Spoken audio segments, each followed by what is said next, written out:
Hi guys, welcome back to my channel. In today's video, we're gonna talk about one of the most important things in music. If you master it, building chords will not be a problem for you. You will be able to understand new scales in a blink of an eye, and your music vocabulary and understanding will extend drastically. So no more waiting, and let's dive into the explanation of what are intervals in music.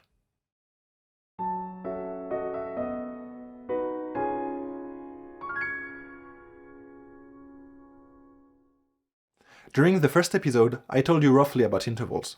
I told you that they are basically sums of semitones, and that each interval has its own number of semitones. So let's find out what it means. If you have two notes on a staff, no matter if they are played together or separately, each group of two becomes what is called an interval.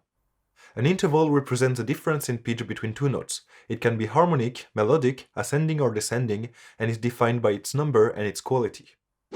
There are two types of interval. If two notes are played at the same time, it's an harmonic interval. And if two notes are played one after the other, like in a melody, it's a melodic interval. In any interval, we need a reference point. This reference point is called the root note, and will always be the lowest note of the interval. I said that what defines an interval is its number and its quality. The number of an interval is defined by the number of notes between the root and the second note, root included. To help you out, you can count the number of lines and spaces between the two notes. It will always give you the correct number. So if two notes have the same pitch, the number of notes, as we have to count the root as well, is only of 1. So we call it a unison. If there are two notes, it's a second, then a third, a fourth, a fifth, a sixth, a seventh, and when we reach the same note but 2 times higher, it's called an octave. Do you remember when we say that scales have adjectives? Major, minor, and so on? Well, the quality of an interval is basically the same. But for intervals, we don't just have major and minor. We also have perfect, augmented, and diminished. And the quality will depend on the number of semitones there are between the root and the second note. But some intervals cannot be perfect, and some others cannot be major nor minor. So first, let's see why it is the case. Some intervals sound in a way that the others do not. And those intervals are the unison, the fourth, the fifth, and the octave. They are said to be extremely consonant, which means they sound really stable, soft, and pleasant. This is why the quality perfect can only be applied to those 4 intervals.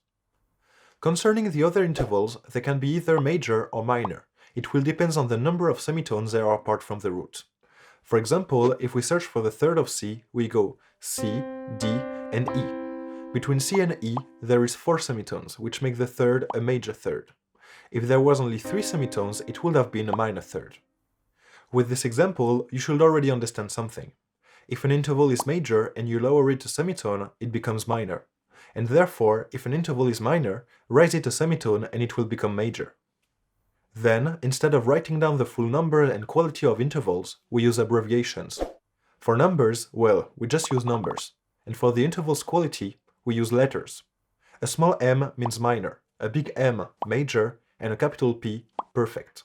So a minor sixth will be written like that, a perfect fifth like that, and a major second like that. If we put all of the possibilities of intervals depending on the number of semitones they contain, we end up with something like this. Ideally, you should learn that by heart, but the most efficient way to remember everything is by analyzing music and taking time to really understand what you play. Okay, but there is a problem here. In between the perfect fourth and the perfect fifth, there's a blank gap. So to fill up this space, we need to get familiar with augmented and diminished intervals. Every single interval can be either augmented or diminished. It's another type of quality that is beyond minor and major.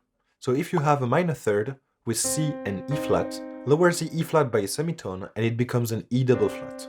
So the minor third becomes a diminished third. If you have a major second with C and D, raise the D a semitone and it becomes a D sharp. So the major second becomes an augmented second. So here we end up in a strange situation. The second contains a bigger number of semitones than the third. But even in that case, they don't switch number. The root here is C, so the first one stays a third because it uses the letter E, and the second one stays a second because it uses the letter D.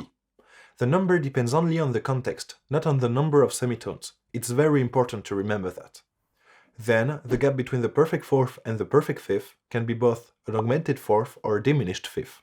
And their abbreviations are AUG for augmented and a small empty circle, or DIM, for diminished. So far, we've only been talking about harmonic intervals. For melodic intervals, it's basically the same. But as in that case the notes are not played together, we need to use new words to describe them. And those words are ascending and descending.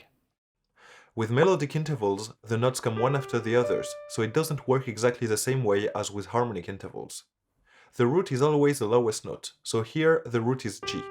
Then, as the following note is higher, it's an ascending interval. So by finding the number and the quality, we can say that this is an ascending perfect fifth. Then, if we add a note behind the D, you forget the G because we have to focus only on two notes. The second note being lower than the first, we can already determine that it's a descending interval. Then, the lowest note becomes a root, we find the number, then the quality, and finally we can say that it's a descending minor third. Like that, you can see that any melody is just a succession of melodic intervals, and that everything is linked with everything. We already saw that perfect intervals are extremely consonant, but some others are rather unpleasant to hear, and we need to be able to differentiate them. As I said, perfect intervals sound stable, soft, and peaceful. On the other hand, there are some other intervals that sound quite unstable and unpleasant. They are said to be dissonant. And the intervals considered as dissonant are the minor second, the major second, the augmented fourth, which is also a diminished fifth, the minor seventh, and the major seventh. The third one is also called a tritone. It has been considered like the worst dissonant interval back in the days, because it had the reputation of summoning the devil. But well, that's not really the case anymore.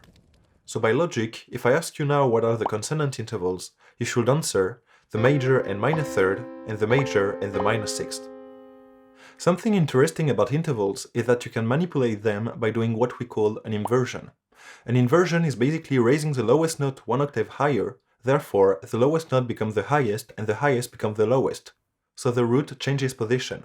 And by doing so, you realize something. A major second becomes a minor seventh, a minor third becomes a major sixth, and an augmented fourth becomes a diminished fifth.